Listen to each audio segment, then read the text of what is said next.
अर्ज किया है, ओ परदेसी कहाँ जा रही हो लेके अपना टेम्पो। तुम्हारे लिए हाथों में लगाई है मेहंदी और बालों में शैम्पू।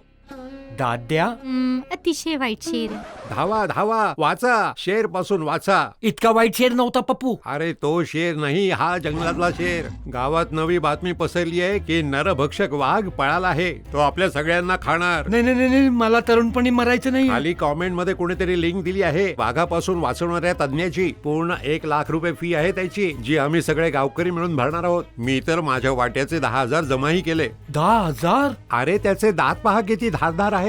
अरे माझ्या देवा, बाळा माझा फोन दे, ट्रान्सफर करतो. काका काहीही ट्रान्सफर करू नका, हे खोटे आहे.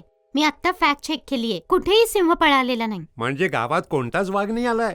काका याला म्हणतात इमोशनल मॅन्युप्युलेशन. बाळा मला आधीच माहिती होतं तुला लूज मोशन होतील. तू हिरव्या भाज्या खातच नाही. अहो काका, लूज मोशन नाही, इमोशनल मॅन्युप्युलेशन म्हणजे लोकांच्या भावनांशी खेळणे, लोकांना इतके घाबरवणे, उत्तेजित करणे की ज्यामुळे ते कुठल्याही खोट्या बातमीवर विश्वास ठेवायला तयार होतात. अशातनं त्यांच्या चुकीचा फायदा घेता येतो. वा, असा कसा कोणी फायदा घेईल? आम्ही तर इतके स्मार्ट आहोत की चप्पल पण वाह. एकावर एक मोफत घेतो. जसं काका, तुम्ही तुमची खटारा मोटरसायकल कधी विकणार? बाळा तिला का विकायची? त्यावर आम्ही हिरो दिसतो. आणि जर मी तुम्हाला सोशल मीडियावरील पोस्ट दाखवली की उद्यापासून सर्व मोटरसायकली बंद होणार, तर तुम्ही विकाल? बाळा आता तर आम्ही अर्ध्या किमतीत विकू. तू आता जा आणि कर.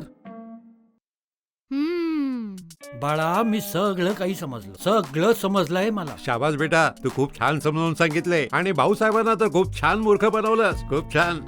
हो बेटा, खूप छान समजावून सांगितलं. होमवर्क केला? होमवर्क नाही केलं ना तर डाकू येतील. करेन मी.